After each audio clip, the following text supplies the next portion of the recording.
Welcome to the Board Game Snobs podcast. Critically harsh reviews with a touch of class. Testing. Hi, everybody. It's your friend, Jerry.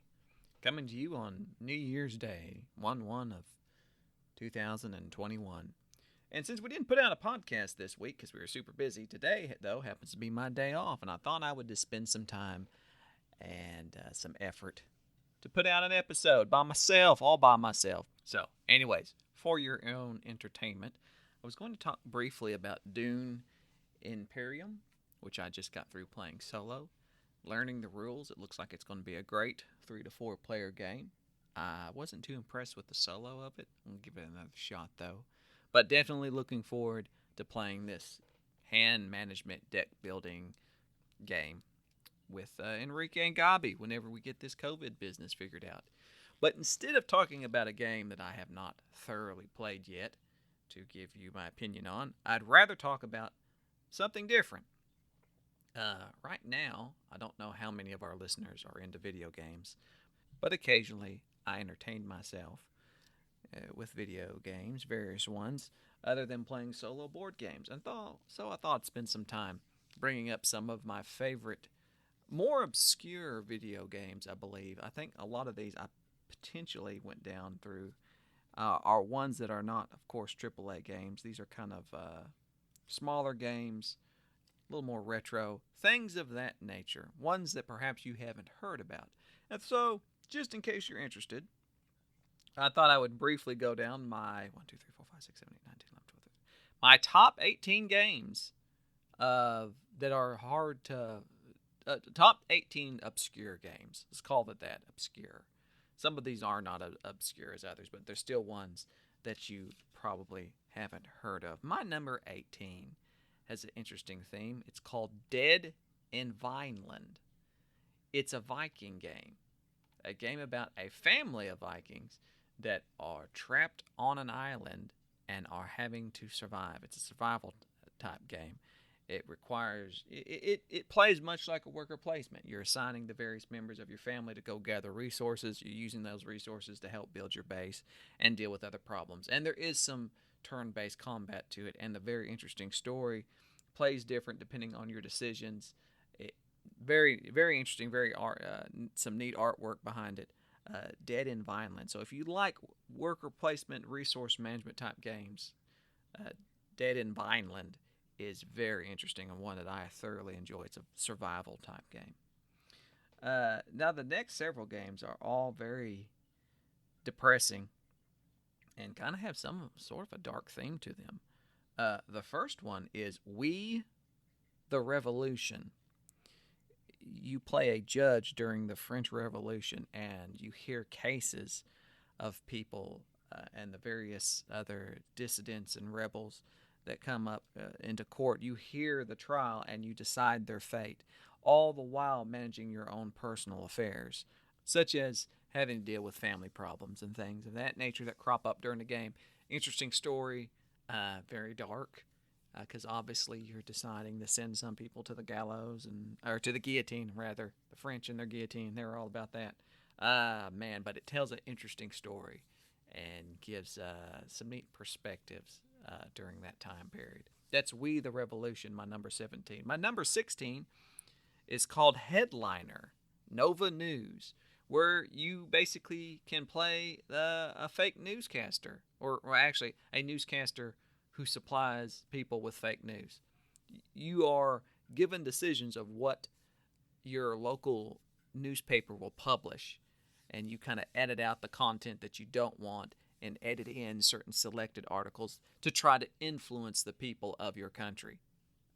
Kind of topical. It has multiple endings, and it's just neat. It's a neat bit to play around with to see how you'll balance out not only trying to manipulate current events, but also trying to do things that might help other people. You just have to play. I don't want to spoil anything, but Headliner, Nova News, very interesting title. Number 15 is Not Tonight, and Not Tonight is again a dystopian game where you are a bouncer at a bar, and you're not letting certain people into the bar, by checking their ID, their age, and making sure that they don't have fake IDs. But all this plays out behind the backdrop of a future United Kingdom, or Britain rather, and Brexit. It's weird. It's kind of a weird game, but still they have such a simple mechanic of deciding who comes in and who stays out. You just have to play it. All these games are like 8-bit for the most part, except for Dead and Violent. It has some excellent graphics, as does We the Revolution. But Not Tonight is what looks like it could be played on a Super Nintendo or NES. But still, very interesting. Another one along the same lines, my number 14, is Papers, Please.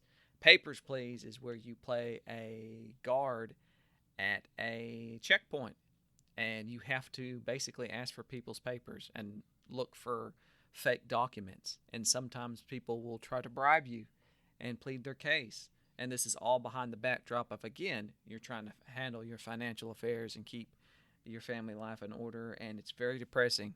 Papers, Please is slightly depressing, but is not as depressing as the next game, that is Beholder. Beholder, and there's also a sequel, Beholder 2, which I think Beholder 2 is the superior game, where you, on both instances, are playing an individual in a totalitarian government who is basically another cog in the machine. You're working at a very boring entry-level bureaucratic job, shuffling papers, all the while trying to either rebel against the system or at the same time look after your own affairs and try to figure out how you're going to get your family out. It's very dark, but yet very humorous. That's Beholder and Beholder 2. My number 12 is probably a more popular game that a lot of people have heard of. It's another survival game, Subnautica. Subnautica is where you are an astronaut who's crashed on a mostly completely oceanic world, and you're basically swimming around with alien fish and collecting resources and trying to build various structures that will perhaps help you get off this planet. Still has more story to it than just that, but for those of people who like Minecraft, that whole crafting system, Subnautica is a much prettier game, and it's really neat how the story kind of guides you to the various areas of the ocean floor as you look and dive deeper looking at all the flora and fauna and building submarines. It's just neat. It's a very neat game. Number 11, the game probably, I think I'm like the only person that plays it. It's called Cart Life. Cart, like you're pushing a cart. And Cart Life is about you running your own little business or food cart in a New York City type area. Again, this game is pixelated, 8-bit, black and white, has some really funky 8-bit music to it, where you get to choose one of 3 individuals. You can either be an immigrant who's just arrived and has bought a newspaper stand, or a single mom trying to make her way. But each of the individuals that you select have their own benefits and their own motivations and their own story. And if you'll remember back in like the 90s when computer games were kind of taking off, there was this genre of typing games where they tried to teach you how to type, kind of like the Mavis Beacon type, thing, except it was, boy, I just dated myself there, Mavis Beacon. But they tried to teach you how to type.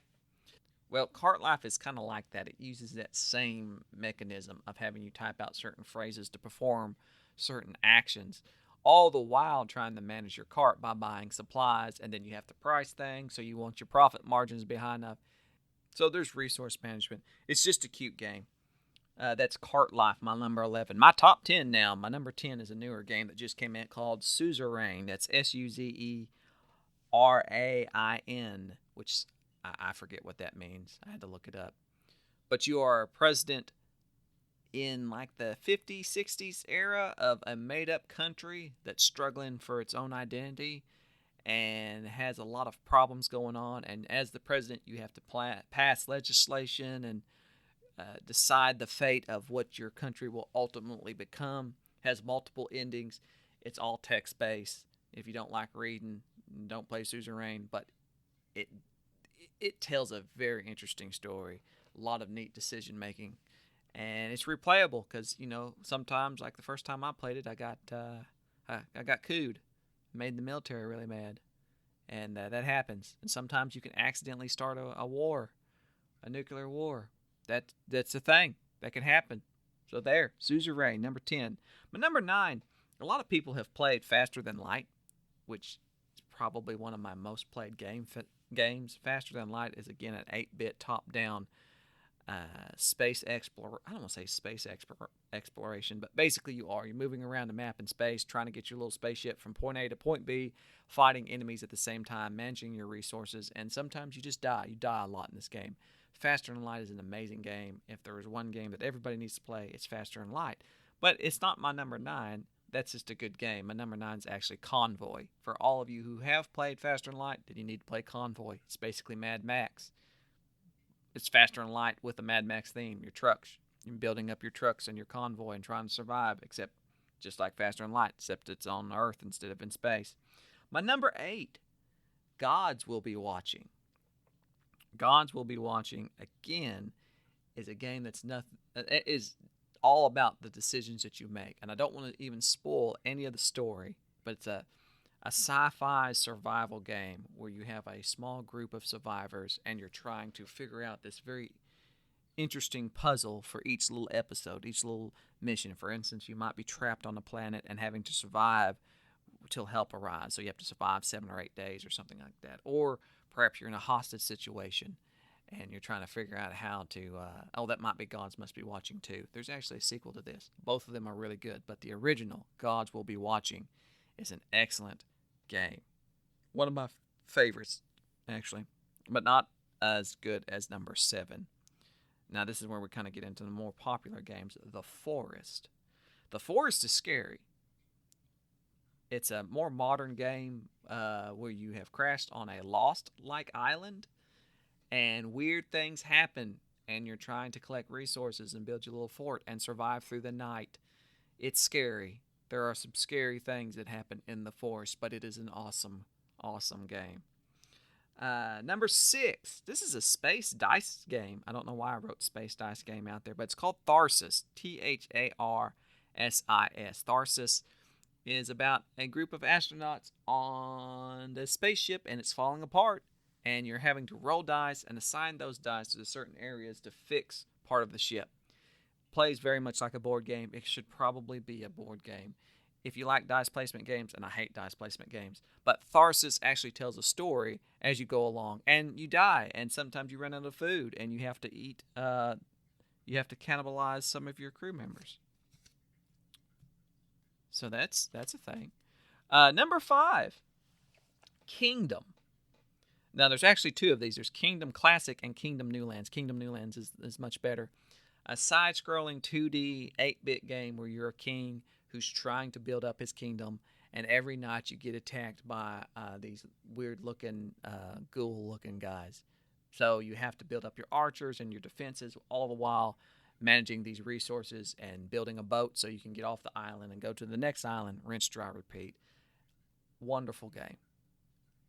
For a game that has, you just either move left, right, or down. Left, right. Move your king to the left, move him to the right, or press down to activate whatever object you happen to be standing by. Simple mechanisms, but a very fascinating game with a lot of resource management, and you'll die an awful lot, because you'll die when the little monster guys steal your crown, because you can't be a king if you don't have a crown. Number 4, My Friend Pedro. My Friend Pedro is about a talking banana and guns and parkour. That is correct. Your friend Pedro is a banana. You are basically John Wick in a yellow tracksuit, and you're doing parkour while fighting the mob. If any of this sounds at least a bit interesting, then you must try My Friend Pedro. Number 3. Now, if there is a game that's not for everybody, this is it. Sunless Skies. Now, this is the sequel to Sunless Seas. Sunless Skies is much better. You are a captain of a flying train. It's a steampunk game, so it all makes sense. And you're having to make these weird decisions and choose your crew and just play this very text-based story. And, of course, fulfill your ultimate objective of whatever your objective might be. You get to choose what you're wanting to do. If you like games kind of like Nemo's War and you're looking for something that really tells a story, Sunless Skies is an awesome game.